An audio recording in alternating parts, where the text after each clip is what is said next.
Uwe Boll is killing me! Oh fuck.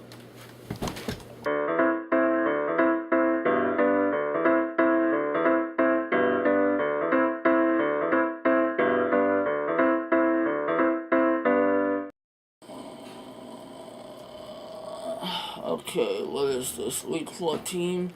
Alright, let's do this. Right off the bat, I'm just gonna say that both of these movies suck. And when I say that they sucked, I mean they literally sucked the life out of me. First, let's start with Alone in the Dark 2. Now, I'm not even sure why a movie like this would be made. Even if there was a direct-to-DVD sequel, the first one is not liked by anybody, and it was one of the biggest box office duds of all time. It's considered one of the worst movies of all time. Why would you make a sequel? Then again, what am I doing? Why am I questioning Uwe Boll? Why? I mean, the guy has no logic, no soul. I should point out that Alone in the Dark 2 is not actually directed by Uwe Boll, but he did produce it, and I'm sure he had a lot to do with it. Whoever this new director is, he managed to make a movie worse than Uwe Boll's film. And the thing is, I don't know if this is a sequel or a prequel. I'm assuming it's a sequel for one reason. In the original film, you had this character, Edward Cundy, played by a Caucasian actor, Christian Slater. There were monsters underneath the city, and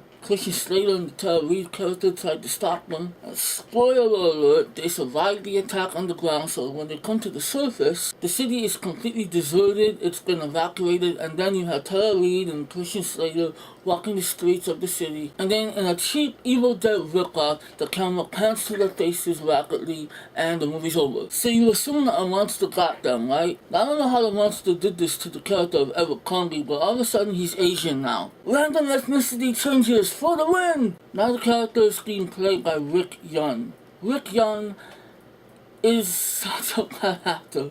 The thing about him is he's always playing a villain. He played a villain in Ninja Assassin, The Fast and the Furious, what was it, Die Another Day. Now as a villain, he's believable because he's the silent type who just wanders around and kills people and grunts and just looks all tough.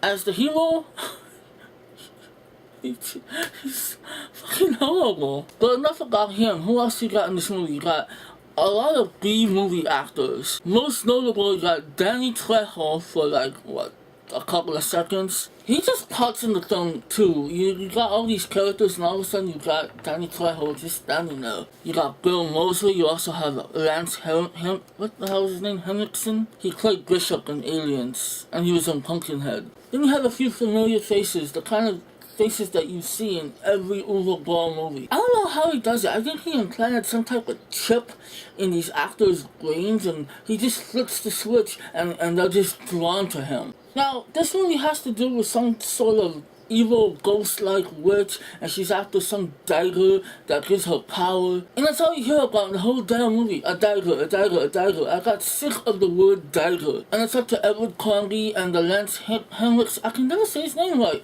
Henriksen, to put an end to this evil witch, who happens to be an old foe of Henriksen's character. Now the thing that cracks me up about this movie is that this witch is just basically a ghost. It's a mist-like creature. Bullets do not harm this witch. It is established in the first scene that bullets will not hurt this witch. She's mist. You can't shoot mist. Yet throughout the movie, these characters are constantly trying to shoot this thing. It doesn't work. What else can I say about this movie?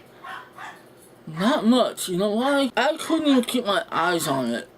It is beyond boring. I had it on, I'm sitting right here in front of my computer, and I couldn't even keep watching. The dialogue is poor, the acting is poor, the continuity issues in this movie are astounding. This is probably one of the worst films I've seen in this challenge. It is unbearable. So I'm just gonna give it a 1 out of 5.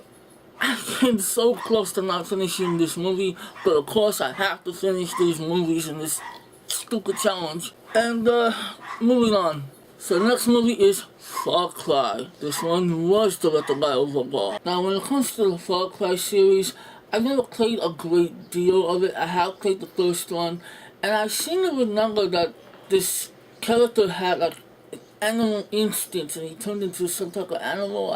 Am I wrong? I should have looked it up. I'm sorry. It's been a long time since I played that one, and I also played Far Cry 2, which I know was a different type of game. You were just a regular soldier, and you were out killing people out in the African wilderness or whatever. I don't even know what I'm saying anymore. Far Cry 3 looks badass. I cannot wait to get that game. But anyway, so get the game. Look at the game, because this is, the movie. It's an Uwe Boll movie, so of course it has nothing to do with the game. Except for the fact that it does have the main character, Jack Carver, who was turned into a German. I don't know about you, but I don't know of too many Germans with the name of Jack Carver. But the thing about this movie is it was a German production. It's in English, but it's got mostly German actors, and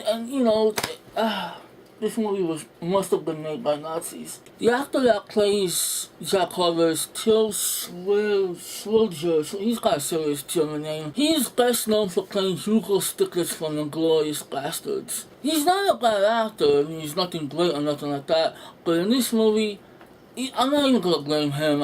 He's given just piss poor dialogue. He does handle the action well, even though the action is absolutely bland and god awful. Some of the other performances in this movie aren't even that bad. It's just the dialogue that's so awful. At times it sounds like a grade schooler wrote this script. The plot has to do with a reporter that wants to go to this island where there's a military facility where she has a hunch that they're engineering biologically enhanced soldiers. Her uncle also works there, and secretly he's been feeding her information through email. And now he might be in trouble, so naturally she wants to go check up on him, rescue him and shit. So she enlists the help of Jack Carver, who is a former Special Forces German soldier, but is now retired and takes civilians out to the sea to look at whatever they want to see. Whales, dolphins, whatever. He drives a really shitty boat, but who cares? They end up on this island, they get into some trouble, and since they're there and they're running for their lives, they figure they might as well try to rescue the uncle and see what's going on. The plot makes for a pretty fun B-action movie, but of course it's in the hands of Uwe Boll. He throws in some action and he tries to throw in comedy with the action. This movie tries to be funny. No, it's not funny. It's not funny. Don't throw in comedy in your action movies, because I like to make fun of your movies, but when you throw in comedy, I can't laugh.